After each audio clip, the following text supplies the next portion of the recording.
Welcome back. With Christmas around the corner, consumers will be hoping to secure one-off deals and, of course, save money this Black Friday. Meanwhile, there's been an increase in cyber attacks on South Africa's banks and companies. To explore all of these issues, we're joined in studio by Tech Analyst Venktess. Thanks very much for coming in, Kyle. Thank you, Michelle.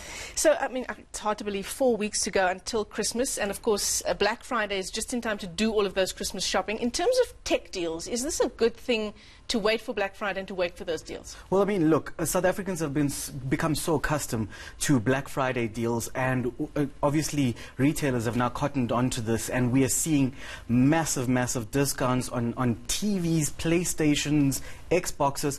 All the tech deals that you've been waiting to get the entire year are going to be at the price you actually want to pay for it.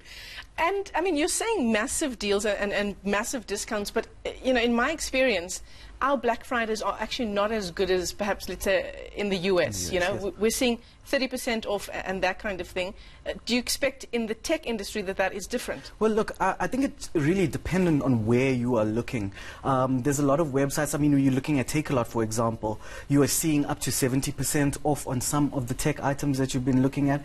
If you dig a little deeper into other apps and other offerings, rare ones. A couple years ago, we saw WeChat, the app, actually selling an Xbox for, I think it was around 3,000 Rand, which is a massive saving on a tech item, which is normally highly priced. Yeah, absolutely. So what's your advice to people who, have been saving for Black Friday? Do I sign up on websites? Do I stay up all night? So what we've seen in the past is a lot of these websites are going to be crashing, but a lot of the websites and a lot of these online retailers have actually put into place mechanisms that will actually keep their sites running so that, customers will be able to get the products that they need and not face this kind of hurdle while they're shopping. Yeah. There are a couple of sites that have already begun their Black Friday deals, which people can take advantage of right now. But signing up to obviously some websites to understand when they're actually going live with their sales would be a good idea for consumers.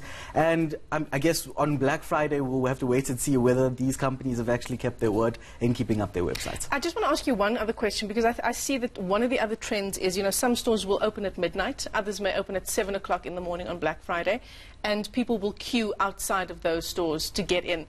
But one trend that we are seeing is that companies are marking up their products first so that the markdown seems more, and that's of course something that you just need to keep an eye on. Do your research beforehand. Well, that's exactly it. In anything you're purchasing on Black Friday, the best tip is to actually do your research on the product that you're buying, look at the price of it during the year and compare it to what is being offered on Black Friday, obviously, and whether it's going to run through to, say, Cyber Monday and the sales that we're going to be seeing next week, because obviously Black Friday is not just one day. It carries on into other days where we'll see massive discounts coming through for customers.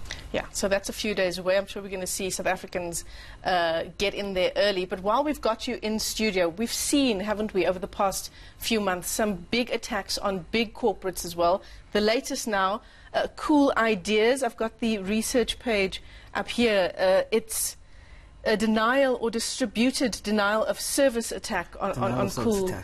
On Cool Ideas. What does all of this mean? How is it possible? So what you're saying, a DDoS attack is basically denial of service of anything that a website would be offering.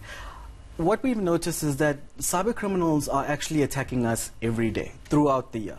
An opportune time for them, when they know a lot of people are going to be on the internet and searching for deals and making use of payments on the internet, is during this period in time, and that's when we'll be most vulnerable. The best thing people can do is be vigilant of the sites they're visiting, and obviously take the other precautionary measures of having a look at the accreditations on the website found at the bottom, just to make sure that you're buying from a legitimate store. Obviously avoid any social media messages like WhatsApp messages are coming through about promos and discounts. If it looks too good to be true, it probably isn't true. Yeah, absolutely. And just as another way of protecting yourself, should you perhaps on your laptop be installing some kind of software that protects you? Look, definitely. That's first. As soon as you purchase a new machine and you know that you're going to be making transactions on it, it's best to have it protected with the best software you can, whether you're going to find the software online or going to go to a store and purchase it. Yeah, absolutely. Well, thanks very much for coming into studio. Venktess, he's a tech analyst in studio with us, giving us some advice there on Black Friday. Of course, that is at the end of next week through to the weekend, and of course Cyber Monday as well.